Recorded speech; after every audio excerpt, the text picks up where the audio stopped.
नमस्कार, स्वागत है आपका हमारे स्पेशल बुलेटिन कोरोना को करो ना में। मैं हूं आपके साथ मीनाक्षी त्रिवेदी। इस बुलेटिन में हम दिखाएंगे आपको कोरोना से जुड़ी हर वो खबर जिनको जानना आपके लिए है बेहद जरूरी। तो चलिए सबसे पहले शुरुआत करते हैं सुर्खियों से। कोरोना हॉटस्पॉट बनी दिल्ली से दूर हो रहा एनसीआर। यूपी के बाद हरियाणा बॉर्डर भी सील। हरियाणा के स्वास्थ्य मंत्री अनिल विज का आरोप, दिल्ली से आवागमन के चलते राज्य में फैल रहा है कोरोना। कोरोना पर स्वास्थ्य मंत्रालय की नई एडवाइजरी, शुरुआती लक्षण होने पर होम क्वारंटीन की दी सलाह। स्वास्थ्य मंत्रालय के संयुक्त सचिव लव अग्रवाल ने दी जानकारी।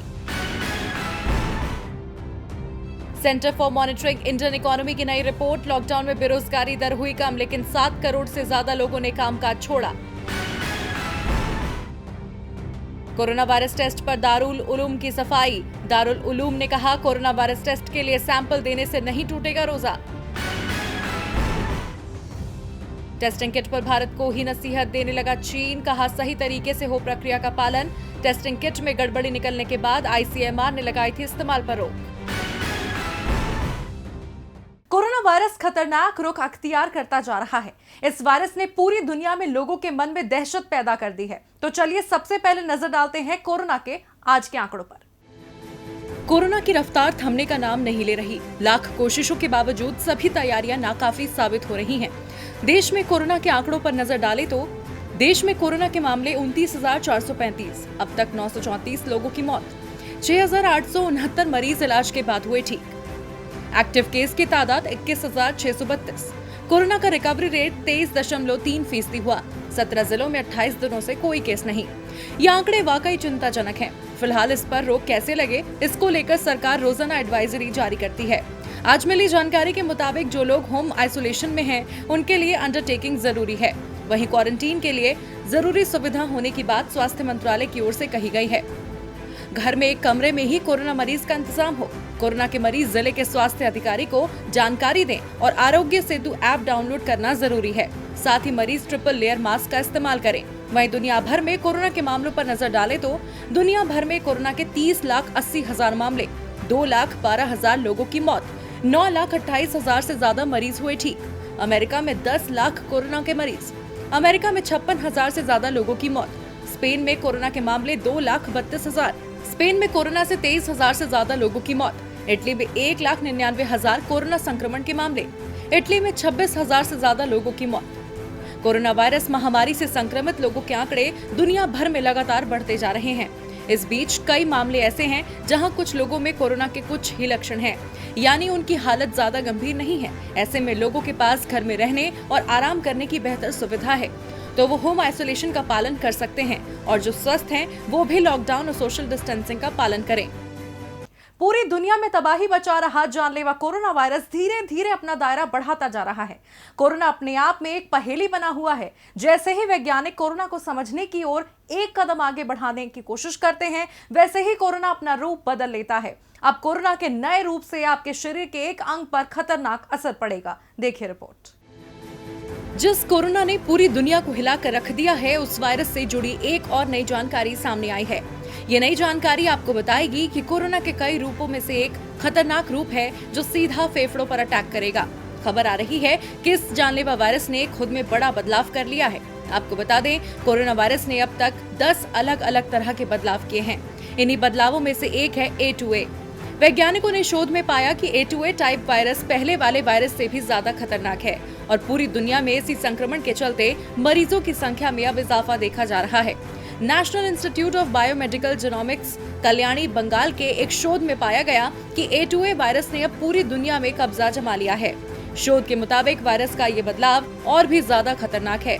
ये सीधे इंसान के फेफड़ों पर अटैक करता है, जिसके कारण इंसान के बचने की संभावना काफी कम हो जाती है। शोध के अनुसार A2A वायरस का तेजी से ट्रांसमिशन होता है और कोविड-19 का ये टाइप पूरी दुनिया में फैल रहा है।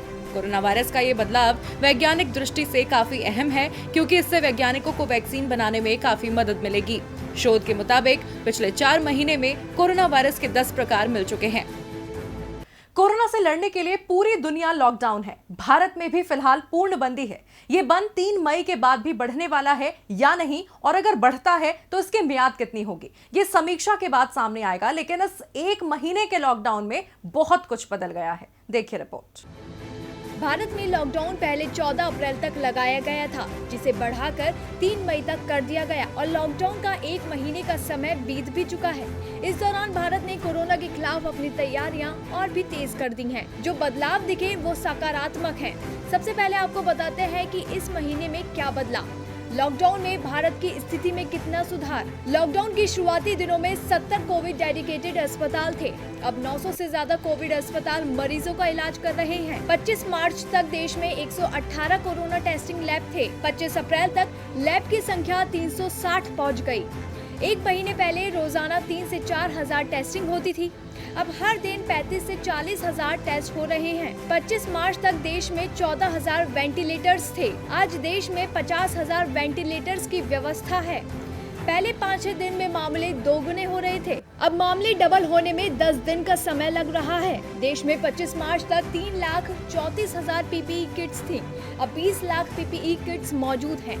आपको बता दें कि स्वास्थ्य मंत्रालय के संयुक्त सचिव लव अग्रवाल ने पिछले दिनों ही ये दावा किया था कि अगर उस दौरान लॉकडाउन और बाकी जरूरी कदम नहीं उठाए गए होते तो 15 अप्रैल तक देश के संक्रमितों की संख्या 8 लाख हो गई होती। देखा जाए तो इस लॉकडाउन में भले ही लोगों की जिंदगी जैसे थम गई हो, लेकिन लॉकडाउन के 1 महीने में सरकार ने मेडिकल इंफ्रास्ट्रक्चर बढ़ाया। टेस्टिंग से लेकर जरूरी सामानों की आपूर्ति जैसे बदलाव सकारात्मक दिखे। जहां एक तरफ लॉकडाउन के सहारे कोरोना को रोकने की कोशिश की जा रही है, तो वहीं दूसरी तरफ जानलेवा कोरोना वायरस के संक्रमण को रोकने के लिए दुनिया भर में वैक्सीन की तलाश चल रही है। इस दौड़ में भारतीय वैज्ञानिक भी पीछे नहीं हैं। भारत में भी बड़ी तेजी के साथ वैज्ञानिक वैक्सीन पर काम कर रहे हैं। ऐसा लगता है अब ये इंतजार जल्द खत्म होने वाला है। कोरोना की कमर तोड़ने के लिए 6 भारतीय कंपनियां भी काम कर रही हैं। शीर्ष भारतीय वैज्ञानिकों का कहना है, जहां कोरोना का संक्रमण तेजी से फैल रहा है, उतनी ही तेजी से दुनिया भर में वैक्सीन का काम चल रहा है। दुनिया भर के वैज्ञानिक इस जानलेवा महामारी की दवा तलाशने में जुटे हैं। इसी बीच पुणे स्थित सीरम इंस्टीट्यूट ऑफ इंडिया की ओर से वैक्सीन का उत्पादन ब्रिटेन में सितंबर-अक्टूबर तक क्लिनिकल ट्रायल के सफल होने के अनुमान के साथ किया जाएगा। SII के मुख्य कार्यकारी अधिकारी अदार पूनावाला ने पुष्टि की है कि अगर ट्रायल्स कामयाब रहे तो 3 हफ्ते में कोविड-19 वैक्सीन का उत्पादन शुरू कर दिया जाएगा। इससे पहले SII की ओर से प्रेस रिलीज में अपने आगे के रोड प्लान को स्पष्ट किया गया था। SII की टीम ब्रिटेन स्थित ऑक्सफोर्ड विश्वविद्यालय के डॉक्टर हिल के साथ मिलकर काम कर रही है। इंस्टीट्यूट की प्रेस रिलीज के मुताबिक उम्मीद की जाती है कि सितंबर-अक्टूबर तक वैक्सीन बाजार में आ जाएगी, लेकिन ऐसा तभी मुमकिन होगा जब ट्रायल सभी जरूरी सुरक्षा मानदंडों और कारगर रहने की गारंटी को लेकर आश्वस्त करने में कामयाब रहे।